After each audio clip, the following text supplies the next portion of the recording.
And that's column one for this week. When I was a teenager, one fantasy dominated all the others. I fancied myself as Rex Harrison, playing opposite the lovely Julie Andrews in My Fair Lady. She single-handedly made me fall in love with musical comedy, and with her. Then I saw her on stage in Camelot and was smitten forever. Never did I think I would meet her, but I did. And never did I dream of having a show of my own on which she would appear. But I have, and here she is. I've grown accustomed to your face, Julie. I hope you like that. I spent a lot of time writing that. That's wonderful and touching and lovely. Thank you. Just like you. I single-handedly made you love musicals. More than anybody else. Thank you. Thank you. What a wonderful compliment. Shrek 2. I love the film. You play the voice of the Queen of Far, Far Away. That's right. Now, I'd like to know how difficult is, or how different is it to prepare yourself for a voice-over role as opposed to a flesh and blood person? It's completely different, Cal. I thought it would not be, and it's a whole other experience. I'm so glad to have had the chance to try it. You go into a booth all by yourself. You don't have a chance to relate to the other actors at all. And if you're lucky, your director will feed you, the opposite lines, and you just read from selected lines from the script, and they ask you to say them any number of ways. And you kind of give them such a huge variety of expressions and feelings, and if you want to throw anything in, you can. So grandchildren have seen this, and they say, that's Grandma's voice. Yes, and I'm so big with my grandchildren right now. It's like I'm really cool. You're really cool. Yes. There's a subliminal message in this. I don't know if it was deliberate or not. It's about acceptance and people who are different. Oh, yes. Was that deliberate? I think so. I think it was in the first one and certainly in the second. You recently filmed Princess Diaries 2, and I read in the Los Angeles Times that a special song was written for you in a lower register because of your throat surgery. Most people know about it. You can't hit the high notes anymore. Right. And according to the newspaper report, hardened Hollywood veterans cried when you sang it. What was that like?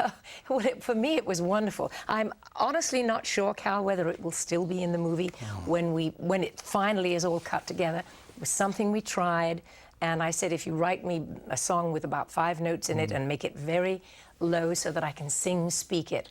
And it was a pleasure to do, because somehow anything musical on a film set just livens it up in every wonderful way. Even though the sound of it is something quite atrocious. If you say it loud enough, you'll always sound precocious. It's 40 years, I can't believe it, since your film debut in Mary Poppins, and you and Dick Van Dyke were recently reunited for a special DVD. What was that like? Oh, wonderful. That's going to be some DVD, because not only is the movie brand new and polished up and all of that for the DVD, but there's our commentary, there's out footage, outtakes, there's rehearsal footage, there's a brand new little cartoon that's coming out on a second CD to be packaged with the original, and it's charming. And speaking of 40 years, next year, I think, is the 40th anniversary of The Sound of Music. Is that right? I think it'll be next year. Yeah. And every time it's shown on television, huge ratings. Have you been able to understand the enduring beauty and popularity of this wonderful story? I think it's about decency and goodness, and I mean, you certainly can't not love that beautiful scenery and 7 great kids and the beautiful music, of course. When the dog bites, when the bee stings, when I'm feeling sad, simply remember my favorite things, and then I don't feel so bad. Mary Rogers, Richard Rogers' daughter, said to me once, she said, it's the only one of the musicals that actually transferred to film and made it even better, because quite often the stage originals are much more exciting than sometimes the movies become. And in this case, she said she thought her dad, everybody would have felt that this was better served as a film. And speaking of things from stage to screen, My Fair Lady, of course, Audrey Hepburn, and not you. Was there ever a period of anger that you weren't selected for a while? Never anger, no, because I understood in those days. I mean, I was only known on Broadway. I wasn't known across America. I'd never made a movie. And in those days, star power was what drew people to the movies. And Audrey Hepburn became a great friend of mine, and we adored each other. I loved her very much. I'd say maybe in some ways perhaps regret that I didn't put it down definitively somewhere. I mean, what you just saw was maybe a clip from Ed Sullivan or something, but that's all I always ever showed. You mentioned about goodness and Sound of Music. I think I read something at some point that you wanted to get out of the goody-goody roles and played more meaty stuff. S.O.B. certainly was that with your husband Blake Edwards, Americanization of Emily. Have you kind of come full circle now because you have created an enormous body of good stuff that everybody can watch, including the smallest child? Well, thank you, Cal. It wasn't a conscious effort on my part. Actually, that's not true. The conscious effort was right from the beginning. The turn-on for me is doing as many different things as possible. And Americanization was the second film I ever made, right after Mary Poppins. But really, I think what it is that the films that are a real success, the big ones, if one's lucky enough to have a big success, those are the ones that get remembered best. Both you and your close friend Carol Burnett came from households in which alcohol was a problem. There was some abuse there. How did that color your life?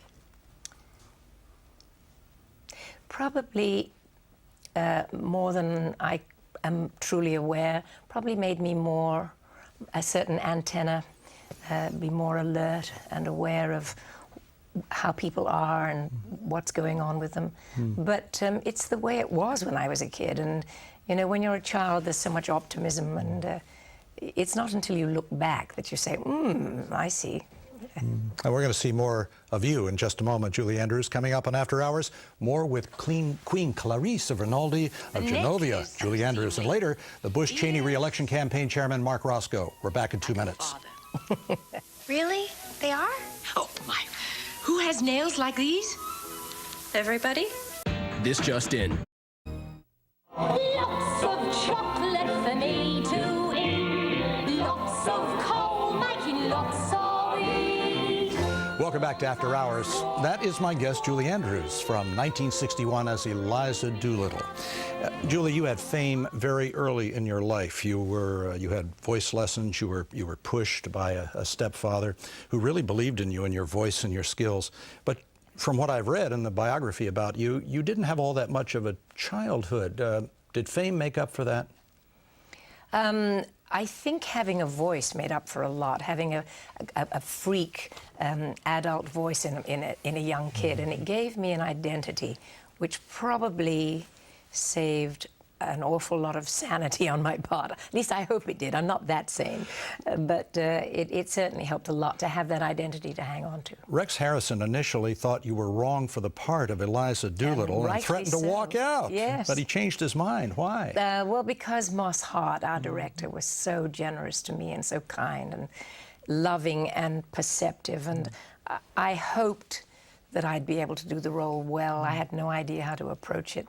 And he shut down rehearsals for about a long weekend. I call it the dreaded 48 hours. And he worked with me and just showed me and created Eliza and got me onto the right sort of a path for Eliza. And then I worked on her for the next 3.5 years. And you became her. And Richard Burton used to bet that you wouldn't notice his heavy drinking. How was he to work with? I would say forever charismatic. Whatever he did, whether he had been drinking, whether he hadn't, if he was slightly tiddly, he would become the most world-weary king and somehow pull it off brilliantly. I would be in awe of his talent. Burton said that he came on to you during the Camelot thing, and you were quoted as saying that if he'd started a little earlier, you might have succumbed. I wish I'd known that. He said to me once something about, he said, I think, you realize you're the only leading lady I never slept with. And I said, well, don't tell everybody that. It'll ruin the already perfect image, you know. Let's talk about Shrek 2 again, because it is hugely popular. I mean, what is it, #1 now among animated films? I think it is the #1 animated I saw it in a preview. The reaction was incredible. The kids and the adults both loving it. I think what it is, Carol, is that people come back 2 and 3 times to revisit the film. And you can enjoy it on 2 levels. You can enjoy it as an adult with all its subtleties and the overtones, or you can just enjoy it as a great movie. It's incredible. Yeah. And you're doing books. We've shown some of them on the screen, the Dumpy series with your daughter, Emma Walton, and you've got, you're trying some novels now. What's Dragon about? Oh, Dragon is also written with my daughter, Emma.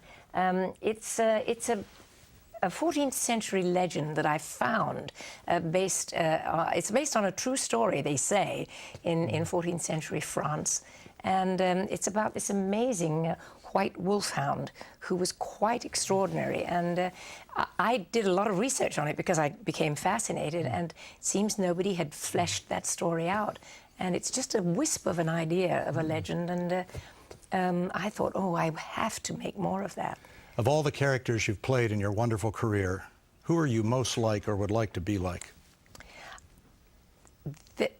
That's a hard question. I think there must be something of me in everything I do because I do it.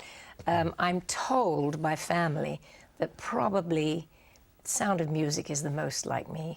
That's kind of bouncy, so glad. Healthy, whatever. Well, Julie, I loved you once in silence, but now I can say it to your face. Thanks for being my guest on After Hours. Thank you, Cal. Wonderful it's to been see a pleasure to be here. Coming up after the break, the Bush-Cheney re-election campaign chair.